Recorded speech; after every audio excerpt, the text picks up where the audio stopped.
시작하겠습니다. 네. 대전 충청지사 대표 신문계입니다. 오늘 대부분 테슬라 LX 전면 시공을 기대를 하고 오신 분들이 많으실 것 같아서 PPF보다 LX를 먼저 교육을 시작을 하겠습니다. 그리고 사실 우리는 시공을 잘하면 되는 사람이긴 하지만 요즘 시대가 많이 바뀌어가지고 이론적으로도 많이 알고 있어야 되고, 이론적으로 많이 알고 있으면 스스로 이제 우리가 판매하고 있는 제품에 대해서 더 이제 자부심도 느껴질 거고, 고객님들과의 상담을 할 때 더 적극적으로 추천을 해주실 수 있는 마음이 저절로 생기실 거라고 생각이 되기에 조금 지루하실 수도 있지만 LX 교육 한번 시작해 보도록 하겠습니다. 혹시 글씨 보이세요? 안 보이세요? 제가 그대로 읽어볼게요. 우리가 알고 있는 LX, 더 LX 솔라가드 프리미엄에 대해서 설명을 해보자 라고 하면은, 솔라가드 LX 필름은 생고백의 350년이라는 시간의 핵심 노하우가 담겨있는 깨끗한 시인성은 물론 반영구적 내구성, 극강의 열차단, 세이프티 기능 등 유리가 가진 단점을 100% 보완해줄 수 있는 필름, 그리고 스퍼터링 공법이라고 다들 홍보 마케팅에 많이 이용하고 계시죠? 스퍼터링 공법, 금속성 성분들을 원자 단위로 쪼개어 방막으로 증착시키는 방법. LX 필름 라인업은 스퍼터링 공법 중에서도 상위 버전인 마그네트론 스퍼터링 공법을 사용한다. 뭐 이런 식으로 써 있는데, 자, 여기서 써져 있는 것들을 다들 이해하고 누군가 물어본다라고 하면 자신 있게 설명을 해줄 수 있다라고 하시는 대표님도 혹시 계실까요? 요거를 조금 최대한 풀어서 설명을 해드릴 테니 한번 계속 머릿속에서 주입을 한번 해보시고 응용을 하시다 보면 자연스럽게 알게 되실 것 같아요. 일단 필름을 알기 전에는 우리가 사실 이제 유리의 역사를 좀 알아야 되는데, 유리가 왜 만들어졌냐라고 생각을 해본다라고 하면, 예전에 우리는 건축물들을 돌을 쌓아서 만들었어요. 돌을 쌓아서 만들다 보면은 단점이 무엇이냐? 안에서 밖을 봐야 될 때 볼 수가 없었어요. 그래서 보려고 하면 어떻게 했을까요? 그 부분을 안 싸서 빈 공간으로 만들어냈겠죠. 그러면 거기서 오는 단점이 무엇이냐라고 하면, 비가 온다던가 날씨가 춥다던가 날씨가 덥다던가 했을 때 밖과 안쪽에 경계가 없기 때문에 불편함이 너무너무 많이 발생이 됐었단 말이에요. 근데 거기서 나온 게 이제 유리라는 투명색의 결정체인데, 유리가 생김으로써 나오는 장점도 있지만 단점도 있었어요. 그 단점 중에 가장 큰 이유가 뭐냐면 너무 쉽게 파손이 된다는 거였거든요. 그래서 이 유리를 어떻게 해서 좀 파손을 안 되게 만들까 생각하고 고안하다가 보니까 나온 게, 유리에 필름을 붙여서 조금 단단하게 만들어 보자가 시초고, 이젠 기술의 발전에 의해서 여러 가지 기능성이 나오다 보니까 현대 시대의 윈도우 필름까지 왔다라고 생각을 하시면 될 것 같아요. 풀메탈 스퍼터링이란, 자, 풀메탈 스퍼터링 우리가 광고할 때 엄청 진보된 기술이라고 설명을 하고 엄청 어려운 기술이다, 아무도 쓰지 못한다라고 어렵게 얘기를 하고 있지만 사실 어렵지 않은 기술이에요. 우리가 실생활에서 흔히 볼 수 있어요. 대표적인 예가, 우리가 과자를 먹을 때 과자를 뜯죠? 과자 안쪽은 알루미늄 코팅이 돼 있잖아요. 그게 스퍼터링입니다. 근데 이렇게 아무나 할 수 있는 스퍼터링이 왜 우리는 강조를 하는 걸까라고 생각을 하면, 쉽게 썬팅으로 얘기를 들자면, 썬팅을 우리 누구나 다 할 수 있잖아요. 근데 대신에 썬팅을 잘하는 게 어렵죠. 네, 스퍼터링도 누구나 할 수 있는 기술이지만 과학용으로 잘 만드는 게 매우 어려워요. 그래서 이 어려운 이유를 설명을 하려고 하면 좀 복잡한 그림이 나오는데, 제가 복잡하게 한번 설명을 해드리고 간단하게도 한번 설명을 해드려볼게요. 일단 스퍼터링 원리를 말씀을 드리면 하나의 챔버가 필요합니다. 챔버는 그냥 공간이에요, 공간. 그래서 마이너스 극에 우리가 이제 타겟 물질을 넣을 거고요. 그리고 플러스 극에 우리는 이제 필름 제조를 할 거니까 필름을 넣을 겁니다. 자, 이 내부는 진공 상태로 만들어줘야 돼요. 그리고 이 진공 상태 내부에 이제 아르곤 가스를 주입을 할 건데, 자, 이 아르곤 가스를 넣는 이유는, 아르곤 가스는 이제 비활성 기체라고 합니다. 이 비활성 기체가 무엇이냐? 다른 물질과 합성을 하지 않아요. 너무 안정적이라서 어떠한 효과를 준다고 하더라도 다른 물질과 흡수를 하지 않아서 대부분 스퍼터링 할 때 아르곤 가스를 많이 쓰고, 아르곤 용접 많이 들어보셨죠? 네. 그것도 쓰는 이유가 아르곤 가스가 다른 거와 물질이 반응을 일으키지 않으니까 용접을 할 때 아르곤 가스를 쓰는 거라고 보시면 돼요. 그래서 이 아르곤 가스를 주입한 상태에서, 자, 마이너스 극에 강한 전압을 흘려 놓으면 마이너스와 플러스 사이에 또 강한 전기장이 발생이 됩니다. 전기장이 발생이 된다라고 하면 그 강한 전압 전기장 때문에 아르곤가스가 이온화가 되고, 이온화가 되면 아르곤가스가 양이온으로 변하게 돼요. 그러면 이제 이 플러스와 마이너스에 이제 전압차가 발생하게 되는데, 전압차가 발생을 하게 되면 이 양이온된 아르곤가스가 타겟 쪽으로 입자 가속을 하면서 부딪히게 돼요. 만약에 이제 입자 가속을 하면서 부딪히게 된다라고 가정을 하면 아주 빠른 속도로 부딪히기 때문에 이 타겟의 물질이 부딪히면서 파편들이 튕겨서 내려올 거예요. 튕겨서 내려오면서 여기에 이렇게 달라붙게 되는데, 요게 증착된다라고 이제 표현을 하게 되는 거고, 이 타겟 물질을 우리가 이제 원하는 금속 물질을 이루어서 부딪혀서 증착을 할 건데, 여기서 문제가 있습니다. 무작위로 때려서 떨어지는 것들이 발생하잖아요. 여기에 어디에 얘네들이 증착이 될지 아무도 몰라요. 이쪽에만 생길 수도 있고, 이쪽에만 생길 수도 있고, 이쪽은 아예 비울 수도 있어요. 그래서 나온 게 마그네티론 스퍼터링 공법이라고 해서, 자, 타겟 쪽에 N극, S극, N극, S극을 나열해서 놓다 보면 자기장이 서로 발생이 되는데, 자, 타겟 물질에서 떨어지면서 이 자기장의 영향으로 우리가 원하는 포인트에 쌓을 수 있는 기술까지 오게 됐습니다. 그래서 이제 우리가 이제 마그네트론 스퍼터링 공법이 가장 진보된 방식이라고 생각을 하는 거고, 근데 이제 여기서 단점이 무엇이냐? 이 수많은 과정이 일어나가면서 여기 안에 우리가 원하는 순수한 금속 물질만 증착을 해야 되는데, 더스트도 생길 수도 있고, 그리고 온갖 어떤 반응이 생겨서 다른 물질이 달라붙을 수도 있어요. 그래서 그거를 최대한 줄이려고 하면 우리가 사용하는 타겟 물질의 순도가 매우 높은 순도를 유지를 해야 돼요. 불순물이 최대한 없고 정제된 값비싼 물질을 넣어야 되기 때문에, 그래서 그만큼 이제 제품의 단가 자체가 올라가는 거고, 이러한 여러 가지 과정을 통해서 우리 이제 LX라는 필름이 만들어지다 보니까 불량률도 높아질 수밖에 없어요. 그리고 이제 이런 것들의 간격이라든지 나머지 여러 요인들이 다 이제 생고백의 자기만의 이제 기술력이라서 이렇게 잘 만드는데 매우 어렵다라고 생각을 하면 돼요. 요거를 쉽게 설명을 하자면, 여기 제가 물 대야를 이렇게 내려놓은 다음에 제가 여기다 돌멩이를 딱 던졌어요. 그럼 물이 튀겨서 여기를 튀길 거 아니에요? 이 물방울 튀긴 걸로 일정하게 다 적실 수 있냐라고 물어보면 사실 불가능하잖아요. 근데 그거를 가능하게 만드는 게 이제 생고백이기 때문에 우리가 이렇게 강하게 자신 있게 엄청난 기술력으로 잘 만들어진 필름이다 라고 말씀드릴 수 있는 거니까, 사실 어렵겠지만 정말 간단한 생각을 하면 우리가 원하는 금속 물질을 필름에 증착시키는 기술이 스퍼터링 필름이다 라고 간단한 생각을 하시면 돼요. 그래서 왜 어렵냐라고 하면, 아까 우리가 돌멩이 던져서 물 튀기게 만드는 거를 머릿속에 좀 떠올린다라고 보면은 조금 쉽게 이해를 하실 수 있지 않을까 싶습니다. 자, 근데 이제 이 풀메탈 스퍼터링 필름이 도대체 왜 생겼냐, 언제부터 생겼냐라고 하면, 우리 사람이 지구에서만 살다가 하늘을 보기 시작을 했어요. 그래서 하늘을 보기 시작을 하면서 로켓이라는 걸 만들고 우주로 올라가기 시작을 했는데, 우주에 올라가 보니까 발생되는 현상들이 너무 많았어요. 그게 무엇이냐? 일단 1차적으로는 우리 대기권이라고 하면은 층이 좀 여러 가지가 있는데요.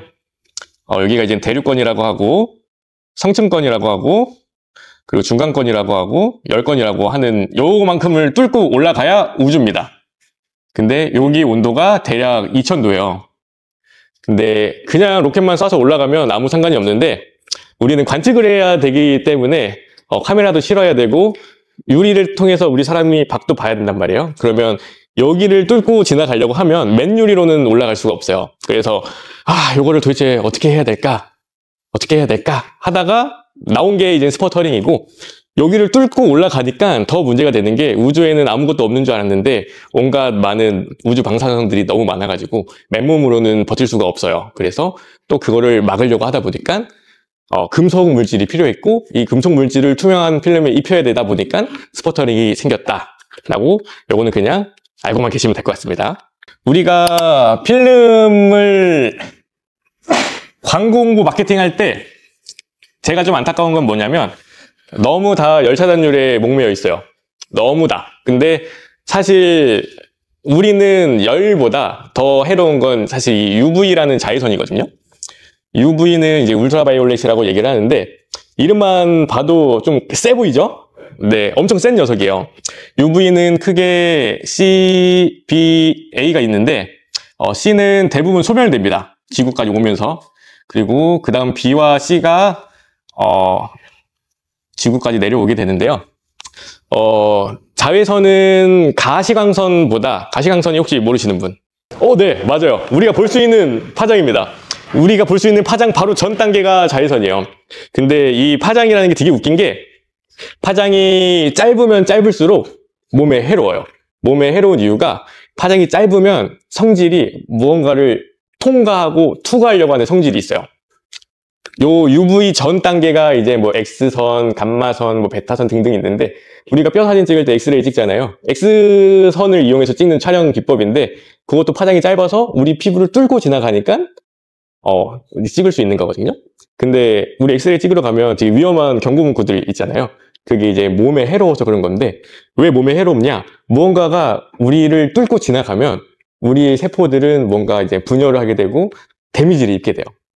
근데 유자외선이라는 녀석도 그런 현상이 있어요. 우리 피부가 타고 색깔이 변하고 노후화되고 하는 게 다 이제 UV가 우리 사물이나 우리 몸을 뚫어서 그런 현상이 나오는 건데, 그래서 UV가 아주 중요한 게 생각을 하셔야 돼요.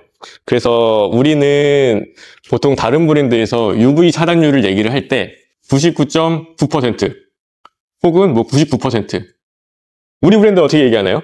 보통 SPF, PA라는 단위를 많이 씁니다. 자, SPF는 Sun Protection Factor라는 이름의 약자고요. 요거는 보통 UV B의 차단율을 얘기를 하는 거고, 요거 PA는 이제 Protection Grade of UVA라고 해서 UVA의 차단율을 말을 하는 거예요. 보통 얘는 우리는 285라고 적혀 있고, 얘는 플러스 3개라고 적혀 있어요. 요 285라는 수치가 무엇을 얘기하냐? 만약에 햇빛에 물체가 1시간 동안 노출이 돼 있었다. 그래서 이게 무슨 변화가 생겼다라고 가정을 하면, 이 SPF 285라는 물질을 여기다 바르면 이 변화되는데 얘는 1시간 걸렸지만 얘는 285배라서 285시간이 걸린다는 뜻이에요. 99.9%와 285시간은 엄연히 다른 거예요. 이거는 사실 100%에 가깝기 때문에 절대 물질이 변하면 안 되는데, 사실 이건 거짓말인 거 다들 알고 계시죠? 과장된 285. 그리고 요 플러스 3개는 보통 단위가 있는데, 이게 이제 4에서 6배, 6에서 8배, 8에서 16배. 배수라고 생각을 하시면 돼요. 그래서 우리는 모든 데이터를 약간 더 신빙성 있게 많이 표현을 하는 브랜드이기 때문에 이런 것들을 대해서 잘 활용하시고, 이게 왜 그냥 써 있는 게 아니라 왜 이렇게 써져 있는지 지금은 이제 아셨으니까 앞으로 이제 마케팅 하실 때 활용을 좀 더 많이 하시면 좋을 것 같습니다. 자, 그 다음 가시광선, 적외선. 보통 우리가 열차단율을 얘기를 할 때 TSER 지겹게 들으셨죠? 자, 총 태양 에너지 차단율. 자, 열 차단율 얼마예요? 라고 물어보잖아요, 손님이. 근데 우리는 총 태양 에너지 차단율 얘기해주고 있어요. 여기 열 차단이라는 말이 어디 있나요? 근데 우리는 태양 에너지 차단율로 열 차단을 얘기를 하고 있잖아요. 그 이유가 제가 설명을 조금 해드려 볼게요. 제가 여기에 모닥불을 폈다고 생각을 해볼게요. 불을 비췄어요. 열이 여기까지 갈 거 아니에요? 따뜻하겠죠? 조금 더 멀리 가볼게요. 이 사람보다는 덜 따뜻하겠지만 따뜻하겠죠? 그리고 또 뒤로 가볼게요. 결국에 이 사람도 언젠가는 열을 받을 거예요. 그쵸? 자, 요거를 근데 지구라고 바꿔볼게요. 지구. 그리고 요거를 태양으로 바꿔볼게요. 그럼 이 공간은 뭘까요? 우주겠죠? 그럼 태양에서 지구까지 열을 막 계속 보내고 있어요, 지금 순간도. 이 우주는 뜨거울까요? 자, 우주의 평균 온도가 마이너스 270도예요.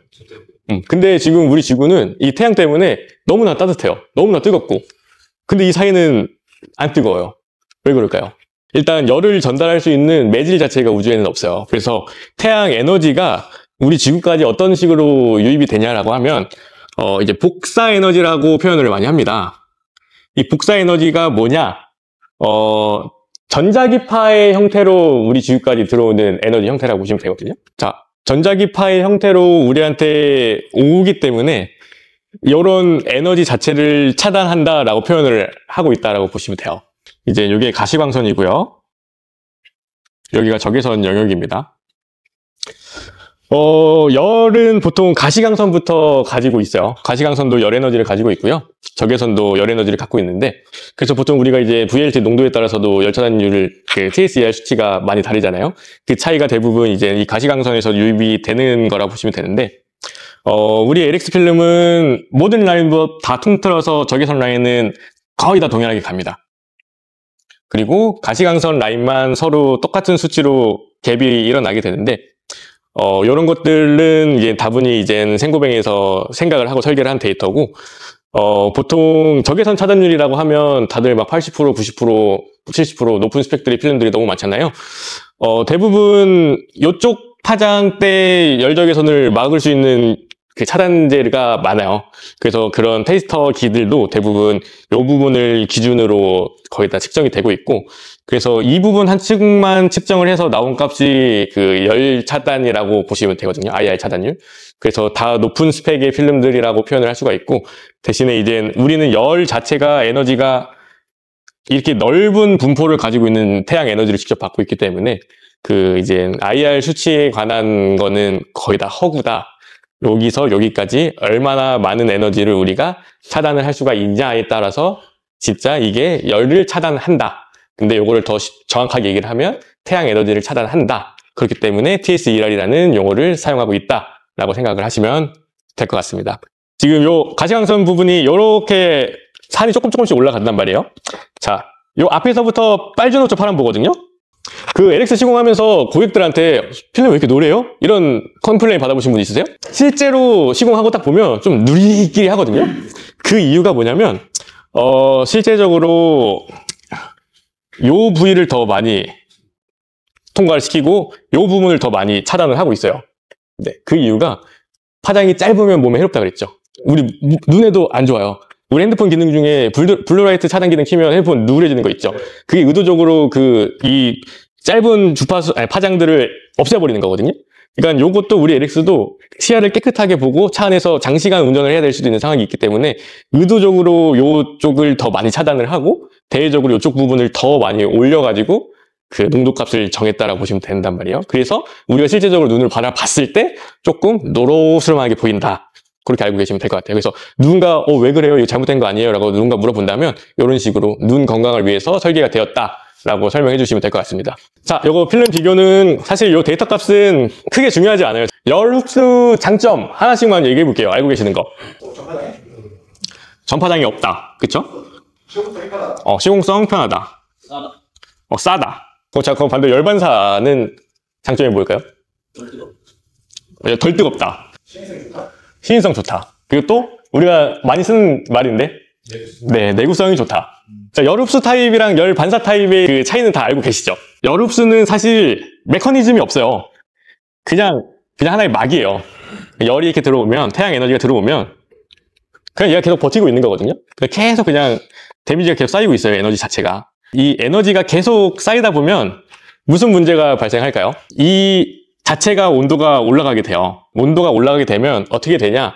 세상 만물 모든 물리 법칙이 다 통하는 건데 모든 에너지는 높은 데에서 낮은 쪽으로 떨어집니다. 자, B도 위에서 아래로 떨어지고요. 폭포도 위에서 아래로 떨어지고 전기 자체도 플러스에서 마이너스로 흘러요. 마이너스 플러스로 가는 세상 물리 법칙은 없어요. 그래서 온도도 마찬가지로 뜨거운 거에서 차가운 쪽으로 흐르거든요. 그럼 여기가 밖이라고 보고 여기가 차 안이라고 보면 차 안은 우리가 덥기 때문에 항상 에어컨을 가동을 한단 말이에요. 그러면 자, 이쪽은 뜨겁고 이쪽은 차갑기 때문에 열이라는 건 무조건 안으로 다시 들어가게 돼 있어요. 그러면 우리는 어떻게 해야 될까요? 에어컨을 더 세게 틀어야 됩니다. 그러면서 또 크게 상반되는 단점이 뭐냐 그러면 얘가 계속 에너지를 먹다가 결국엔 못 버티고 그냥 산산조각이 납니다. 그래서 내구성 자체가 떨어진다라고 하는 거고 필름이 바란다라고 보는 거고, 그리고 흔히 얘기했을 때 우리 막 개구리 막 본드 개구리 알처럼 막 뜨잖아요. 그거 자체도 이제 에너지를 견디다 못해서 그냥 다 이제 나가 떨어졌다라고 보시면 되는 건데, 여기서 열흡수 타입의 단점이 한 가지가 더 있어요. 뭐냐면 자, VLT인데, 자, VLT가 비저블 라이트 트랜스미탄스라는 약자인데 그냥 이게 눈으로 보일 수 있는 농도 값이란 말이에요. 보통 다들 아실 거예요. 만약에 뭐 5%가 있고 15%가 있고 50%가 있다라고 하면 점점점 열차율이 올라가죠. 요거는 당연하단 말이에요. 근데 여기서 나오는 최대 단점이 뭐냐? 농도가 진해지면 진해질수록 우리가 그 물건을 볼 때 느끼는 게 있어요. 더 어둡고 더 검정색이에요. 모든 빛이 100% 흡수가 되면 검정색이거든요. 지금 이게 우리가 검정색으로 보고 있는데 이게 가시광선이 흡수가 다 되기 때문에 우리가 검정색으로 보는 거거든요. 그럼 농도가 진하면 진할수록 더 많은 양을 흡수하게 돼요. 그래서 열 차단율, IR 차단율이 높다고 해도 의미가 없어져요. 왜? 더 많은 빛을 흡수하기 때문에. 그래서 사실 이 열 흡수 타입의 윈도우 필름 자체가 좀 앞뒤가 안 맞는 설계 공법이다라고 보시면 될 것 같아요. 근데 대신에 뭐 시공을 막 해가지고 잠깐 밖에 나가 있는 상태에서는 성능 발휘를 분명히 하겠죠. 근데 그게 몇 시간이 지나고 1년이 지나고 2년이 지나가면 이 열반사 필름과 다르게 격차가 많이 심해지실 거예요. 자, 열반사 필름 덜 뜨겁다, 시인성 좋다, 내구성 좋다. 단점, 전파장애, 시공성 떨어진다, 비싸다. 비싼 이유는 아까 첫 번째에서 제가 설명드린 것 같고요. 덜 뜨겁다도 충분히 설명해 드린 것 같아요. 시인성은 그냥 되게 간단해요. 잉크가 안 들어가서 잘 보이는 거예요. 네. 그리고 내구성이 좋다. 이게 열 반사하는 거는 알겠는데 이거랑 내구성이랑 도대체 무슨 상관관계냐라고 생각해 보신 분. 도대체 내구성 우리가 좋다 얘기하는데 왜 좋을까요? 아까 LX 뭘로 만들어졌나 라고 얘기를 했을 때 아까 금 나왔고요, 은 나왔고요, 그리고 니켈 나왔고, 그리고 크롬 나왔고. 자, 원소라고 혹시 들어보셨어요? 원소가 뭐냐면 어떠한 물리법칙으로도 절대 분해를 할 수 없는 순수한 단위의 상태거든요. 그러면 얘네들은 어떠한 짓을 해도 없어지지 않아요. 계속 남아있어요. 그러면 우리 LX가 11가지의 레이어로 이루어져 있다고 하는데 그 11가지 레이어 중에서 이 금속 레이어가 제가 알기로는 4개인가 6개라고 들었거든요. 그러면 나머지는 다 부서져도 요 6가지는 안 무너진다는 소리거든요. 그렇기 때문에 이 녀석들을 이용해서 태양 에너지 자체를 반사를 계속 시키고 있으니까 다른 것들은 망가진다고 하더라도 이 성능 면에서는 끝까지 유지를 시킬 수 있다라고 보시면 돼요. 요게 지금 우리 지구상에 남아있잖아요. 지금 지구 폭파해도 얘네들은 우주상에 계속 남아있는 애들이에요. 절대 없어지지 않아요. 그리고 전파장애. 전파장애는 왜 생길까요, 도대체? 전파장애가 생기는 이유는 진짜 엄청 간단해요. 자, 우리가 아까 태양 에너지가 뭐라 그랬죠? 복사 에너지라고 했죠? 복사 에너지는 전자기파의 영역이라고 했어요. 이 전파는 전자기파의 안에 속하는 영역이거든요. 근데 우리는 전자기파 자체를 반사를 시킨단 말이에요. 그러면 이 전파도 당연히 반사가 되겠죠? 그래서 장애가 생기는 거예요. 네, 아주 간단합니다. 이 전파 장애가 사실 실사용자들한테는 좀 불편한 거기는 한데 이게 어떻게 보면 우리가 정말로 이 태양 에너지 자체를 반사를 시키고 있고 제대로 작동하고 있구나라고 검증을 할 수 있는 말이기도 해가지고 조금 아이러니하지만 장애가 있다.